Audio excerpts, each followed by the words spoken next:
Hello Ibran, আসসালামু আলাইকুম। আশা করি যেখানে আছেন সকলেই ভালো আছেন। ওপ্পো রেনো 8 সিরিজ চায়নার মার্কেটে অলরেডি ওপ্পো লঞ্চ করে দিয়েছে। এই ফোনগুলো বাংলাদেশ এবং ইন্ডিয়ান মার্কেটে অফিসিয়ালভাবে খুবই তাড়াতাড়ি পাওয়া যাবে। এই সিরিজের 3টি ফোন ওপ্পো লঞ্চ করেছে, তবে আজকের ভিডিওতে আমরা আলোচনা করব ওপ্পো রেনো 8 এই ফোনটি নিয়ে। এই ফোনটি হতে যাচ্ছে ওপ্পো রেনো 8 সিরিজের সবথেকে কম দামি ফোন, কিন্তু এই ফোনটিতে দেওয়া হয়েছে সবথেকে দুর্দান্ত স্পেসিফিকেশন এবং এখানে থাকছে শক্তিশালী গেমিং প্রসেসর, সাথে লুকো ডিজাইন দেওয়া হয়েছে দুর্দান্ত। তাই আজকের ভিডিওতে আমরা এই ফোনটির সম্পর্কে আপনাদের ফুল ডিটেলস জানিয়ে দেব। এই ফোনটি কবে বাংলাদেশ এবং ইন্ডিয়ান মার্কেটে অফিসিয়ালভাবে পাওয়া যাবে, এছাড়া জানিয়ে দেব এই ফোনটি বাংলাদেশ এবং ইন্ডিয়ান মার্কেটে কত দামে লঞ্চ হতে যাচ্ছে। তাই যারা মিড বাজেট সেগমেন্টের সবথেকে দুর্দান্ত একটি ফোন কিনতে চান তারা আজকের ভিডিওটি অবশ্যই শেষ পর্যন্ত দেখুন। চলুন আর কথা না বাড়িয়ে আমরা চলে যাব মূল ভিডিওতে। তবে মূল ভিডিওতে যাবার আগে আপনার কাছে ছোট্ট রিকোয়েস্ট, আপনি যদি আমাদের চ্যানেলটি প্রথমবার ভিজিট করে থাকেন তাহলে প্লিজ আমাদের চ্যানেলটি সাবস্ক্রাইব করে পাশে থাকা বেল আইকনটি প্রেস করে রাখুন। আর অলরেডি সাবস্ক্রাইব করে থাকলে থ্যাংক ইউ সো মাচ। প্রথমে আমরা এই ফোনটির লুকো ডিজাইন নিয়ে কথা বলবো। এই ফোনটির লুকো ডিজাইন ওপ্পো রেনো 8 প্রো এই ফোনটির মতো প্রায় সেম। এই ফোনটির ব্যাক ক্যামেরা বামটি কিছুটা উঁচু এবং এই ফোনটির সামনে দেওয়া হচ্ছে একটি middle পাঞ্চল cutting selfie camera.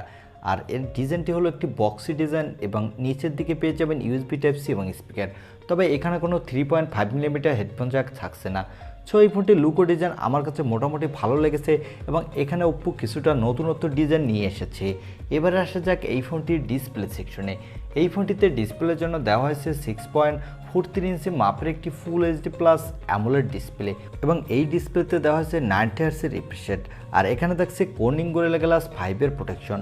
So এই ফোনটির ডিসপ্লে সেকশনও আমার কাছে মোটামুটি ঠিকঠাক আছে বলে মনে হয়েছে। যারা গেমার আছেন তারা 90 হার্টজের রিফ্রেশ রেট থাকার কারণে গেমিংয়ের সময় মোটামুটি স্মুথ পারফরমেন্স পেয়ে যাবেন। তবে এখানে 120 হার্টজের রিফ্রেশ রেট দিলে আর একটু বেটার হতো। এবার আসা যাক এই ফোনটির ক্যামেরা সেটআপে। এই ফোনটির ব্যাক সাইডে দেওয়া হচ্ছে ট্রিপল ক্যামেরা সেটআপ, যার প্রাইমারি লেন্স হলো 50 মেগাপিক্সেলের, সাথে দেওয়া হচ্ছে 2 মেগাপিক্সেলের ম্যাক্রো আর 2 মেগাপিক্সেলের ডেপথ সেন্সর। এই ফোনটির ব্যাক ক্যামেরা দিয়ে আপনি full HD plus video record করতে পারবেন, সাথে মোটামুটি মানের ফটোগ্রাফি করতে পারবেন। তবে আমার কাছে মনে হচ্ছে এখানে একটি আলট্রা ওয়াইড অ্যাঙ্গেল লেন্স দিলে এই ফোনটির ক্যামেরা সেকশন আর একটু বেটার হতো, বিশেষ করে আলট্রা ওয়াইড ভিউটা আরও বেটার পাওয়া যেত। এখানে দেওয়া হচ্ছে 32 মেগাপিক্সেলের একটি সেলফি ক্যামেরা। এই ক্যামেরাটি দিয়ে আপনি দুর্দান্ত মানের সেলফি তুলতে পারবেন, সাথে full HD plus video record করতে পারবেন। তবে এই ফোনটির ব্যাক ক্যামেরাটা আমার কাছে ততটা ভালো না লাগলেও এই ফোনটির সেলফি ক্যামেরাটা আমার কাছে অনেকটা বেটার লেগেছে। এবার আসা যাক এই ফোনটির পাওয়ারে। এই ফোনটির পাওয়ারের কথা বলতে গেলে এখানে তো আছে মিডিয়াটেকের নতুন একটি শক্তিশালী গেমিং প্রসেসর।